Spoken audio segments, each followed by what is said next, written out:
Good Tiger? Good Tiger.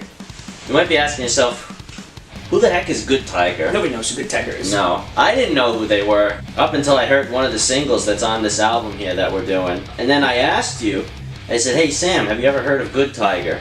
And you said, heard of them? Heard of them. I love them. Love Good Tiger. So Good Tiger is a project that's comprised of members of the band The Safety Fire, The Faceless, and Elliot Coleman, who was in vocals for Tesseract and Skies Eat Airplanes.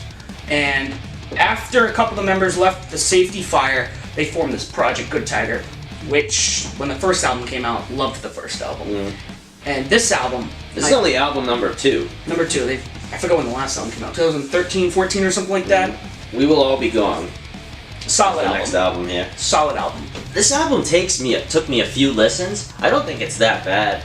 It took you only one listen. Took me one lesson. Yeah. One listen. Loved it. It's more like an alternative metal kind of band. Mm-hmm. Some kind of rock. That's what they labeled themselves. Yeah, like an alternative metal. I'd say something like a little bit like Muse, a little bit like. They're hard to categorize. Almost an indie kind of sound. The first album, there's a lot of screaming. Elliot Coleman does a lot of growling on the first album. Okay. This album, they completely ripped that apart, ripped that out. Yeah, there's none of that on this. I love Elliot Coleman's voice. He's like a fucking angel. That is the highlight of, I would say, this band and definitely this album is the vocals. They're awesome. What I have to say really with this album is the reason it took me so many listens is a lot of the lyrics in these songs repeat themselves over and over again. Like, especially like songs like The Devil Thinks I'm Sinking. Even Float On is guilty of it. But it's almost like even my favorite one, Salt of the Earth, which is awesome, which is a great song, and is the single that made me want to listen to this band and listen to this album because it's the highlight, it's the staple of the album. But even that song is guilty of it. The melody's almost kind of poppy. It's almost like a pop melody, and I can totally dig that. I really like the more upbeat stuff, but I mean, I like that the album is a decent length too. 36 minutes, 10 songs is not a bad length.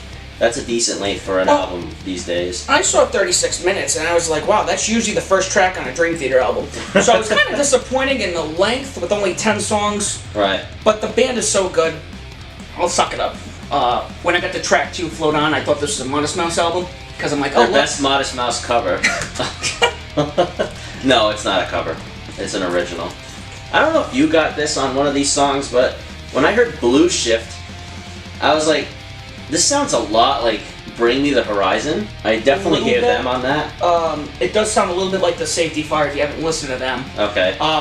It's crazy though, listening to like Elliot Coleman and his previous projects. They sound nothing like this. Alex Rudinger, the drummer, he was in The Faceless, which is a tech death band.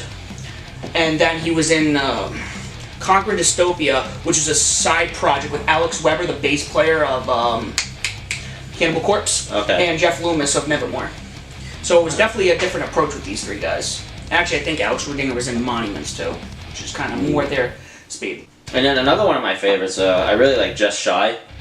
Just Shy was good. Yeah, that's another good one. Like I said, Float On, Grape Shoes, and your thing went off. Someone's at my door. Even the instrumental, Cherry Lemon, is really good. It's a good segue into the last song. I'll finish this book later. For that last song, we get that. I think we get that pattern that we've been getting with these albums, where we get that really, really like mellow track. Well, we think we're getting that really mellow track at the end with "I'll finish this book later," but it doesn't end up that way. No, it kicks up a little bit. No, so not a bad way to end the album. No, it's not like the last song on the Machine Head album from this year, or the last song from the Black Label Society album we reviewed. Definitely different from Avatar's closing tracks. Yeah. And now Good Tiger has to deal with our rating system of being not worthy, worthy, or realm worthy. We might actually differ on this one. We're totally gonna really? Differ. We're gonna differ on this one. Worthy. Realm worthy. This album might be. This album realm worthy. 5 at least. He likes this album. And then we get into our age-old question at the end of each one of our reviews of does it dadcore? And by definition, dadcore is bands that get played on the radio that are sponsored by Monster Energy. No, it doesn't. No, it doesn't. I don't have anything bad to say about this album. No, I don't really either. That was my one gripe with it, is that I think it's a lot of the lyrics are really repetitive. No, but it's written well. The music's wonderful. The melody just... Yeah, that's what I can say. That's what I can say. No, they did alright with this one. For a band that I never heard of before. No, good, because they'll be putting out more releases, and we're going to be reviewing more of their releases as they come out. They did alright.